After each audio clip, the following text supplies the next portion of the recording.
obviously you and I would smell that coming from a mile away, but a lot of young filmmakers or even people who are just not familiar of this side of the business, what can they look out for? What are some signs that we can kind of protect yourself from these predators? Well, because I've been doing this for 20 plus years, I have to say I've become very jaded around all of that because I am at the point where I literally don't believe a word anybody says to me. Agreed. Until I mean, until the check clears. Until the check clears. That's the baseline. The baseline is when they say to me, I'm working on this film and it's $1 million budget and I have 300,000. I'm thinking, no, you don't. So let's start there. Let's start with no, you don't. Prove to me that you have the 300,000. Yeah, and even then they scam you because I was telling somebody the other day that I had a guy that needed $750,000, and we were looking for proof of funds. And what he did was he delivered me a redacted like a Charles Schwab type of investment account certificate. Sure. And it was real. It was real, and it had the name and the Social Security number and all that redacted, so you couldn't see that.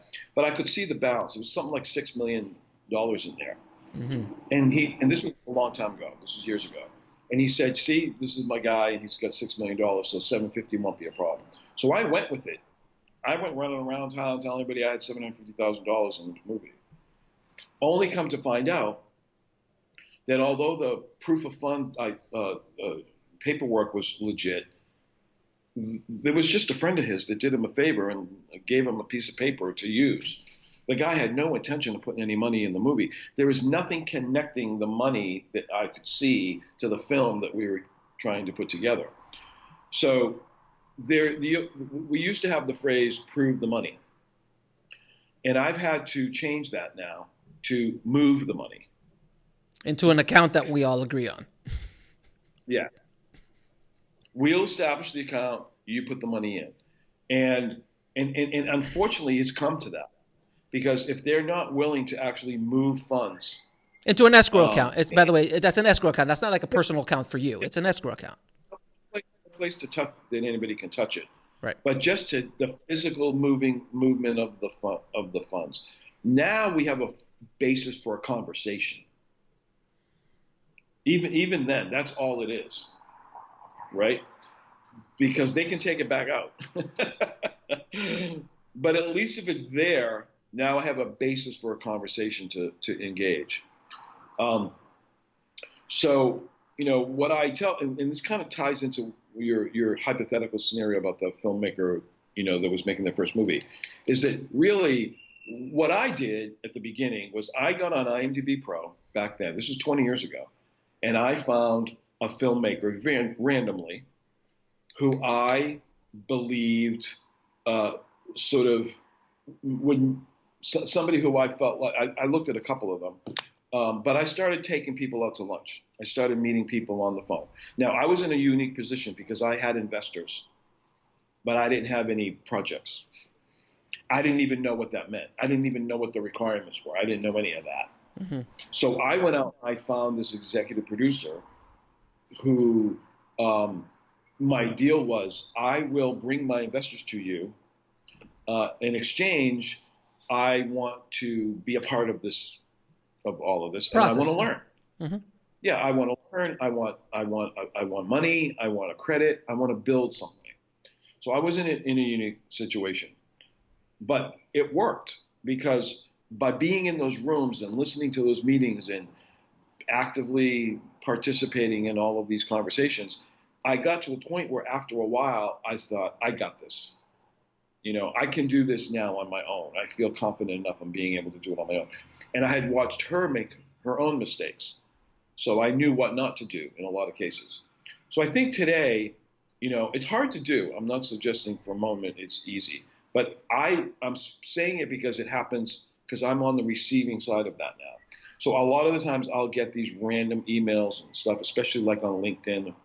Mm-hmm. People say, I'm looking for an executive producer. So for me, executive producer is code for money. So when somebody says to me, I'm looking for an executive producer, my response is, how much? I'm looking for an executive producer. How much do you need? Because who are you kidding? But at the same time, being able to partner or be mentored by or find some way of getting to be around the people who are doing it and are doing it well and who are trustworthy, and have good names and reputations in the industry is really a good way to get started. Because, you were joking, but the truth is most of these people that I meet, they are on the creative side and they don't want to do this stuff. They don't want to learn this stuff. They don't want it. And those people aren't the ones I'm interested in, because I don't want to work with them either. I want to work with people who want to work hard, figure this thing out, and do it the right way. And it's more of a collaboration at that point, So that's really what you have to do. And because if you have a foundation like that, when that guy comes and shows up and says, hey, give me $50K and this is what I'll do for you, you have 2 or 3 point people like me, that have that kind of experience to be able to pick up the phone, shoot an email and go, hey, and I've got probably 10 of those people out there in the world that I have an open policy with. If you have a problem, if you have an issue, if you just want me to look over an agreement or something, I'm happy to take a look at it in order to protect those filmmakers. And I'll tell you, but they have to build that relationship with those people. Mm-hmm. One of my biggest pet peeves is when somebody just shoots me an email with a pitch package. Oh, I get them, and I'm not a financer. How does that work? Do your homework.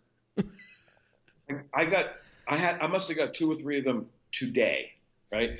There's no introduction. There's no nice to get to know you. There's no, hey, blah, blah, blah.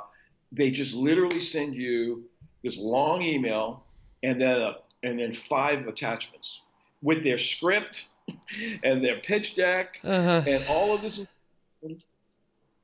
And I'm like, hello, nice to meet you. Like, what happened to a rapport? What happened to earning? I'm not a piece of meat. I'm not a piece of meat, sir. I have a heart. I have a soul. Try to get to know me, Franco. But it's true. It's like, it's right. It's etiquette. It's courtesy. It's professional. It's diplomatic. It's like, because that's what I'm attracted to, right? I'm attracted to commitment, people who make commitment, people who are willing to go all in and make commitment. And there's a lot of people who say that, that they make commitment, but they're not really there. Oh no. I'm interested in people who are willing to go all in and make commitment. But I'm also interested only in people. Look, I say this all the time. I always say there's great projects and shitty people, pardon my French, right? And then there's shitty projects and great people. Yes. And then there's great projects and great people. I want the great projects with the great people. Because even if they're shitty projects but they're great people, we can go find another project that's not so shitty and we can still work together. Right.